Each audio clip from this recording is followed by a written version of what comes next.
नमस्कार साथियों, Vikram math classes में आप सभी का स्वागत है। और आपकी काउंसलिंग हो चुकी है, इसके लिए सभी साथियों को बधाई।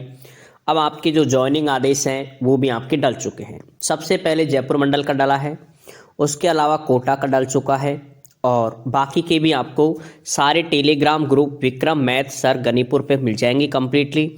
ये मैं एक वीडियो इसका डाल रहा हूँ, उसके अलावा आपको और कोई भी वीडियो यहाँ पर अपलोड नहीं होगी। जो भी आपको पीडीएफ है, ये जॉइनिंग आदेश हैं आपके, ये सब आपको टेलीग्राम ग्रुप पर मिलेंगे। अब इसमें आपको जो चीज़ें ध्यान रखनी है जॉइनिंग के समय, उस पर हम चर्चा करते हैं यहाँ पर। तो इसमें आप क्रम से देखते चलेंगे एक एक पॉइंट को और एक एक स्थितियों को, ताकि आप क्लियर हो जाए कि इसमें क्या लिखा है क्या नहीं है। एक एक चीज़ के बारे में आपको समझना जरूरी है। देखो, नंबर एक है कि परिवीक्षाधीन प्रशिक्षण, अर्थात आपका ये 2 साल का प्रोबेशन पीरियड है।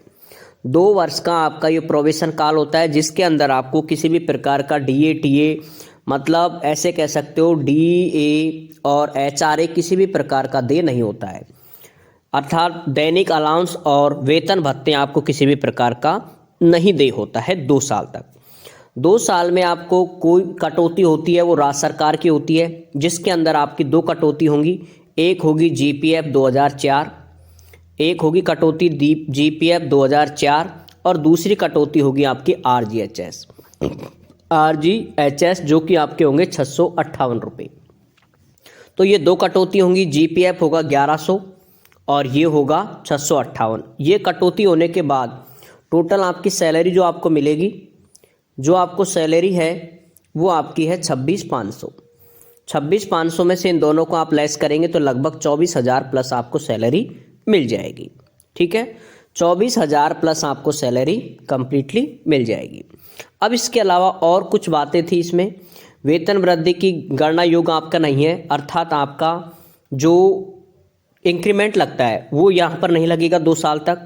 इसके अलावा आपको टोटल 15 सीएल, इसमें क्लियर लिखा हुआ है, यहाँ पर आप देखें 15 सीएल है यहाँ पर। और ये सीएल आपको एक माह में आपकी कितनी सीएल बनती है? 1.25 सीएल बनती है। 2 माह में 2.5 सीएल बनती है। अब किसी साथी को इमरजेंसी है तो वो एक साथ एक महीने में 2 भी ले सकता है, लेकिन अगले महीने में उन चीज़ों का मेंटेन करना होगा। आप यूँ समझ सकते हो कि 1 साल में आपको टोटल 15 लेनी है और 15 को आप कैसे भी ले सकते हैं। अब कुछ बातें और हैं इसकी, जो कि आपको कार्यग्रहण से पूर्व संस्था प्रधान आपसे इन चीज़ों के बारे में पूछ सकता है, जो कि आपको विशेष रूप से यहाँ पर ध्यान रखनी है। नंबर एक है कि वो आपकी संस्था प्रधान आपकी फ़ोटो को आपको मैच करा लेगा, ताकि आपको ये लगेगा कि जो ज्वाइनिंग कर रहा है वो होना ज़रूरी है। नंबर 2 पर सक्षम अधिकारी द्वारा प्रदत्त स्वास्थ्य प्रमाण पत्र, ये आप चाहे तो जिस डिस्ट्रिक्ट में आपकी पोस्टिंग है वहाँ से बनवा लो, चाहे अपने ज़िले से बनवा लो, कोई दिक्कत नहीं है, दोनों का दोनों वैलिड है। नंबर 3 पुलिस वेरिफिकेशन की रिपोर्ट, ये आपकी सही होना ज़रूरी है।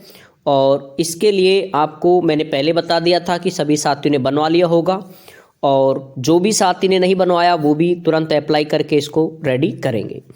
अब आपको वहाँ पर क्या है, एक सुबह अर्थात कल 11 तारीख को आपको 11 जनवरी को आप जिन साथियों का चिकित्सा सर्टिफिकेट नहीं बना है मेडिकल, वो सुबह मॉर्निंग में जाकर के डिस्ट्रिक्ट हेडक्वार्टर से इसको बनवाए। ठीक है, एक तो ये आपको बनवाना है ताकि कल मध्याह्न पूर्व या मध्याह्न पश्चात आप ज्वाइन कर लें। कल नहीं संभव हो पाती है किसी साथी को तो परसों कर लो। बाकी मैं ये कहूँगा जितना जल्दी हो सके आप ज्वाइनिंग कर सकते हो। अगला है 3 नंबर पे, कार्य ग्रहण से पूर्व आवेदक पत्र के साथ संलग्न दस्तावेजों का मिलान। आपको एक फोटो सेट कॉपी लेके जाना है, एक सेट पूरे डॉक्यूमेंटों का, और इसके अलावा ओरिजिनल साथ में लेके जाने हैं ताकि वो इनका मिलान अच्छे से कर सके।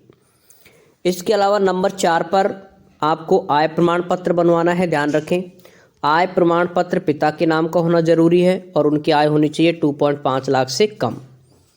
ये इसमें विशेष रूप से ध्यान रखना है। पति के नाम का नहीं चलेगा, क्लियर लिखा हुआ है इसके अंदर, आप अच्छे से पढ़ लेना।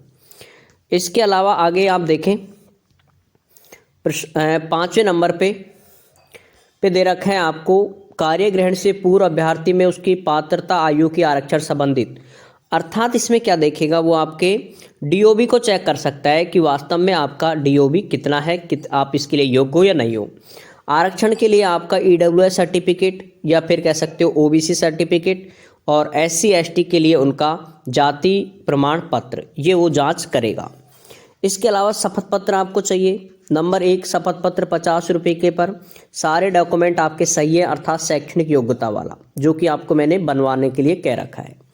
नंबर 2 पर आपको देना है 2 या 2 से अधिक संतान संबंधित, दूसरा है संतान से संबंधित शपथ पत्र, तीसरा विवाह से संबंधित, तो एक आपका ये हो गया विवाह से संबंधित। सारे शपथ पत्र मैंने बनवा रखे हैं, आपको बता रखा है।